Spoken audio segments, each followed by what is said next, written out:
नमस्कार, स्वागत है आपका महाराष्ट्र बुलेटिन में। मैं हूं आपके साथ इशिता तिवारी। इस बुलेटिन में बात करेंगे धुले की, जहां म्युनिसिपल कॉर्पोरेशन में बीजेपी की जीत के बाद माया देवी परदेशी मेयर और ज्योत्सना पाटिल डेप्यूटी मेयर बनी, जिनका गार्डियन मिनिस्टर और एमएलए की मौजूदगी में विजय जुलूस निकाला गया। इसके साथ ही बात होगी छत्रपति संभाजी नगर की, जहां पुलिस ने रेलवे स्टेशन, पंचवटी और सेशन कोर्ट परिसर में पेट्रोलिंग कर भिक्षुकों को चेतावनी दी और उन्हें आश्रम में पुनर्वास कराने की जानकारी दी। ऐसी तमाम खबरों पर विस्तार से होगी चर्चा। धुले म्युनिसिपल कॉर्पोरेशन में बीजेपी एक बार फिर सत्ता में आ गई है। माया देवी परदेशी मेयर और ज्योत्सना पाटिल डिप्टी मेयर चुनी गई हैं। इस मौके पर नए चुने गए मेयर और डिप्टी मेयर को पीठासीन अधिकारी भाग्यश्री विस्पुते ने गुलदस्ता देकर बधाई दी। गार्डियन मिनिस्टर जयकुमार रावल ने नए चुने गए मेयर और डिप्टी मेयर को बधाई दी। उस समय म्युनिसिपल कॉर्पोरेशन के एंट्रेंस पर क्रेन की मदद से स्वागत के लिए एक बड़ा पार्लियामेंट तैयार किया गया था। इस मौके पर गार्डियन मिनिस्टर जयकुमार रावल और एमएलए अनूप अग्रवाल की मौजूदगी में नए चुने गए मेयर और डिप्टी मेयर के साथ एक विजय जुलूस निकाला गया। इस विजय जुलूस में बड़ी संख्या में बीजेपी के पदाधिकारी और कार्यकर्ता मौजूद थे। यांना 13 मतं मिळाली आहेत। परदेशी मायादेवी यांना 50 मतं मिळाली आहेत। हसीना बानो, साजिद अली अन्सारी यांना 10 आणि एक तटस्थ उमेदवार असे 74 मतं झाले आहेत। आणि मी भाग्यश्री विस्पुते पीठासीन अधिकारी आणि जिल्हाधिकारी याद्वारे जाहीर करते की परदेशी मायादेवी महादेव यांना सर्वात जास्त 50 मते मिळाली। पुणे महानगरपालिकेचे महापौरपदी त्यांची उपमहापौर पदासाठी 74 लोकांनी मतदान केलंय। त्यापैकी उमेदवार आहेत अन्सारी इरफान अहमद फजलुर रहमान, त्यांना टोटल 13 मत मिळाली आहेत। पठाण अमीर असलम यांना 10, पाटील ज्योत्सना पाटिल यांना 50 आणि एक तटस्थ मतदान असे एकूण मतदान 74 झाले आहेत। आणि पीठासीन अधिकारी आणि जिल्हाधिकारी याद्वारे पाटील ज्योत्सना पाटिल यांना सर्वात जास्त 50 मतदान मिळालं आहे। पुणे महानगरपालिकेच्या उपमहापौरपदी त्यांचं आले असं विचार। धुले से सी न्यूज संवाददाता नीलेश परदेशी की रिपोर्ट।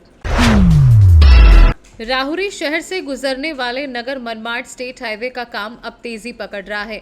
राहुरी में हुई एक बैठक में पूर्व सांसद डॉक्टर संजय विखे पाटिल ने लोगों की शिकायतों को सुनने के बाद कॉन्ट्रैक्टर्स और प्रशासन को सीधे आदेश दिए हैं। शहरवासियों और व्यापारियों ने शिकायत की थी कि ऊंची साइड नालियों के कारण व्यापार प्रभावित हो रहा है। इस पर डॉक्टर संजय विखे पाटिल ने कड़ा रुख अपनाते हुए अतिक्रमण हटाने के निर्देश दिए और 20 फरवरी तक हाईवे का काम पूरा करने का अल्टीमेटम दिया। लोगों द्वारा उठाए गए हर सवाल पर तत्काल निर्णय लेने के बाद कॉन्ट्रैक्टर्स को स्पष्ट निर्देश दिए गए। उनके काम करने के तरीके ने लोगों को अजीत पवार की कार्यशैली की याद दिला दी। हमारे सी न्यूज भारत के रिपोर्टर राव साहेब वरपे ने इस पर रिव्यू करते हुए कहा कि अगर हाईवे का काम समय पर पूरा हो गया तो राहुरी के लोगों को बड़ी राहत मिलेगी। दादांसारखा नेता हा होणे नाही। मला व्यक्तिगत वाईट यासाठी वाटतं की कुठेतरी मी त्यांच्या स्वभावाला बांधील राहून काम करतो।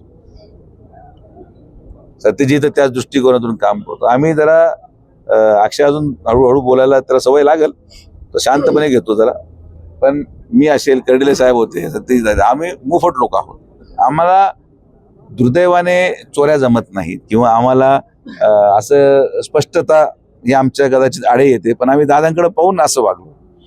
आणि शेवटी जनतेसाठी आपण स्पष्ट भूमिका घेत असतो। आम्हाला काय त्याच्यामधलं कुठल्या पदाचा अहंकार होता किंवा आहे असं काही नाही। कधी कधी कठोर व्हावं लागतं। मी नेहमी म्हणतो की कडू बोलणारा माणूसच तुमच्या कामी येऊ शकतो। गोड बोलणारे माणसं घरी बसवा तरच तुमचा विकास होईल, हे माझं स्पष्ट मत आहे।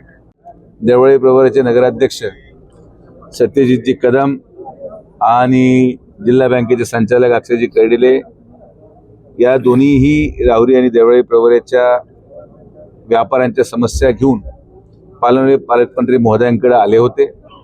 माननीय पालकमंत्री महोदयांनी देखील व्यापाऱ्यांच्या या मीटिंगसाठी वेळ दिलेला होता, पण दुर्दैवाने जिल्हा परिषदच्या प्रचाराची जबाबदारी शिरूरमध्ये पुणे जिल्ह्यात त्यांना माननीय मुख्यमंत्री महोदयांनी दिल्या कारणाने ते आज या ठिकाणी येऊ शकले नाहीत आणि म्हणून त्यांच्या अनुपस्थितीमध्ये मला या ठिकाणी यावं लागलं। जे काही समस्या नगर मनमाडच्या आतापर्यंत या राहुरी शहर आणि देवळे प्रवराच्या नागरिकांना झालेल्या होत्या, नॅशनल हायवेचे अधिकारी तिथे उपस्थित होते. ते सगळ्या प्रश्नांचं एक साधक बाधक चर्चा करून सामंजस्य तोडगा काढून लोकांनाही त्रास होऊ नये, रस्ताही पूर्ण झाला पाहिजे, ठेकेदारालाही सहकार्य व्हावं, प्रशासनावर दबाव येऊ नये आणि या रस्त्यावर वाहतूक करणारे जे साई भक्त आहेत किंवा शनी शिंगणापूर येणारे जे भाविक आहेत त्यांनाही त्रास होऊ नये, अशा प्रकारचं एक मध्यमार्ग आज निघल्यासारखं वाटतो. माझी सर्व नागरिकांना विनंती आहे की हा रस्ता बऱ्याच वर्षांनंतर होत आहे, तर थोडाफार त्रास सहन करावा लागेल आणि जे काही अडचणी असतील त्या अडचणी चर्चेतून सोडवल्या गेल्या पाहिजे. कुठेतरी आंदोलन करून किंवा कोणाला तरी हातपाय मारून किंवा कोणाला झापड मारून हा प्रश्न सुटणार नाही, तो अजून चिघळणार. तर आपण सगळे एकाच भूमिकेत आहोत की रस्ता झाला पाहिजे आणि त्यासाठी सगळ्यांनी सहकार्य करावं. मला विश्वास आहे की ज्या उद्देशाने आदरणीय प्रधानमंत्री महोदयांच्या नेतृत्वामध्ये हे काम चालू आहे, केंद्र सरकारचं काम चालू आहे, तो उद्देश यशस्वी करण्यासाठी आम्ही सगळे भारतीय जनता पार्टी असो किंवा सर्व पक्षाचे लोक, मग याच्यामध्ये कुठलंही पक्षाचं श्रेय नाही, सर्वांनी एकामेकाला सहकार्य करा. हा रस्ता सगळ्याचाच आहे आणि म्हणून आपण आज तोडगा काढण्यासाठी मीटिंग घेतली आणि एक सकारात्मक वातावरणात चर्चा झाली आणि मला असं वाटतं की चांगलं काम होईल. दादा काही एक 4-5 दिवसापूर्वी ठीक आहे, आता दुर्दैवाने काहीतरी गैरसमजातून तू मारहाण झाली, ती दुर्दैवी बाब आहे.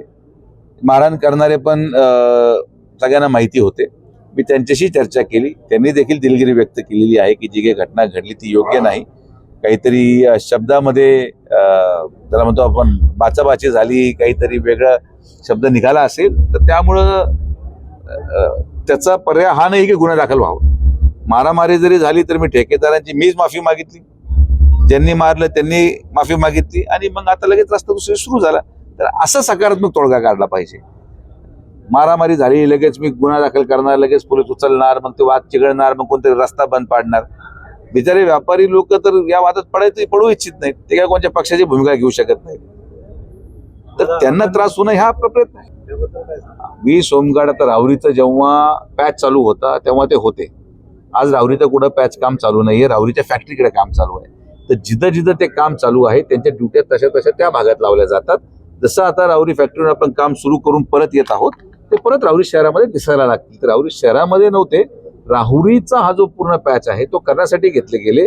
मात्र आता लग्नाची तीथ पाहता आम्ही हा निर्णय घेतला की राहुरीचा एक बाजूचा रस्ता पूर्ण केल्यानंतर हा लग्नाचा तीथ थोडी थंडवू द्या, तोपर्यंत राहुरीच्या बाहेर काम व्हावं असा आम्ही प्रयत्न केला. त्या लोकेशनला होमगार्ड मात्र आहेत. राहुरी शहरातलं 15 दिवसात काम होणार ना? 20 फेब्रुवारी पर्यंत राहुरी शहरापर्यंत काम आणण्याचा आपला प्रयत्न आहे. पण तुम्ही एक गोष्ट समजून घेतली पाहिजे की ज्या लग्न तीथ आहेत, एवढ्या मोठ्या प्रमाणात लग्न आहेत, उद्या पण आहेत, परवा पण आहेत, थोडंसं लग्न तीथच्या वेळेस शहरामध्ये काम करणं हे अतिशय घातक होऊ शकतं. ट्रॅफिक जाम मोठ्या प्रमाणात लागेल. म्हणून हे लग्न सराई ज्या त्या तारखा नाही आहेत त्या तारखा आम्ही आयडेंटिफाय करू आणि मग त्या तारखांमध्येच राहुरी शहरामध्ये त्या 4-5 दिवसामध्ये काम घटकाने उरकून घेऊ. दादा अतिक्रमणाबद्दल आपण काय सांगता? जो काही 30 मीटरचा ROW आहे नॅशनल हायवेने निश्चित केलेला, गटर ज्या ठिकाणी बांधण्यात येत आहे गटरीच्या बाहेर 4.2 मीटर ही नॅशनल हायवेची हद्द आहे. आज सगळ्यांची चर्चा केल्यानंतर जे राहुरीमध्ये अतिक्रमण झालेलं आहे, माझी सगळ्या राहुरीच्या सगळ्या जनतेला विनंती आहे की आज या पुढच्या 3 दिवसामध्ये नॅशनल हायवेचे अधिकारी त्यांच्या हद्दी या झेंडा लावून 50-50 मीटरच्या अंतरावर मार्क करतील. त्या हद्दी निश्चित झाल्यावर जेवढे लोक त्या हद्दीमध्ये आहेत त्यांनी त्यांचे जे काही व्यवसाय असतील ते मागं सरकून घ्यावेत आणि मागं सरकल्यानंतर मग तो रस्ता समोपचाराने मोकळा व्हावा आणि तिथं पेव्हिंग ब्लॉकचं प्रयोजन आपण करत आहोत. तो प्रस्ताव दिल्लीला पाठवून तो प्रयोजन झाल्यानंतर पेव्हिंग ब्लॉक लावले जातील. मात्र जर ते मागे गेले नाहीत तर अतिक्रमण काढायचा निर्णय हा घ्यावा लागेल आणि प्रशासन अतिक्रमण काढायचा निर्णय घेऊन पुढे कारवाई करेल. महाराष्ट्र से सीनू संवाददाता राव साहेब वर्पे की रिपोर्ट। पुणे पुलिस के अपराध शाखा यूनिट 7 ने दबंग कार्रवाई करते हुए वाघोली पुलिस थाना क्षेत्र के भावडी गांव में अवैध गावठी शराब बनाने वाली भट्टी को नष्ट कर दिया। सूत्रों से मिली जानकारी के अनुसार गांव में गैर कानूनी तरीके से शराब बनाई गई थी। जानकारी मिलने पर पुलिस निरीक्षक संतोष सोनवड़े के नेतृत्व में अपराध शाखा यूनिट 7 ने छापेमारी की। घटना स्थल से लगभग 2,95,000 रुपए मूल्य का शराब बनाने का उपकरण और सामग्री बरामद की गई है। इस मामले में आरोपी प्रहलाद राठौर और अंकिता गुड़दावत को हिरासत में लिया गया है। ये कार्यवाही अपर पुलिस आयुक्त पंकज देशमुख और पुलिस उपायुक्त निखिल पिंगले के मार्गदर्शन में की गई है। पुणे से सीनू संवाददाता विपुल साठे की रिपोर्ट। छत्रपति संभाजी नगर के वेदांत नगर पुलिस स्टेशन के मार्गदर्शन में रेलवे स्टेशन, पंचवटी, बाबा पेट्रोल पंप और सेशन कोर्ट परिसर में पुलिस द्वारा विशेष पेट्रोलिंग की गई। गश्त के दौरान पाया गया कि कुछ महिला और पुरुष भिक्षुक घरेलू उपयोग के सामान के साथ इन स्थानों पर बस गए थे। संबंधित व्यक्तियों को सूचित किया गया कि वे यहां न ठहरे। उन्हें आश्रम में पुनर्वास की सुविधा लेने की जानकारी भी दी गई है। भिक्षुकों ने 7 फरवरी के बाद वहां से चले जाने का आश्वासन दिया। यदि तय समय पर ना जाएं तो उनके खिलाफ कानूनी कार्यवाही की चेतावनी दी गई। साथ ही पुलिस ने सिग्नल पर रुककर पैसों की मांग न करने और यातायात में बाधा उत्पन्न न करने के लिए मौखिक निर्देश भी दिए हैं। संभाजी नगर से सीनू संवाददाता उमेश की रिपोर्ट। फिलहाल के लिए महाराष्ट्र बुलेटिन में इतना ही। देश और दुनिया की तमाम बड़ी खबरों के लिए देखते रहिए सी न्यूज़ भारत।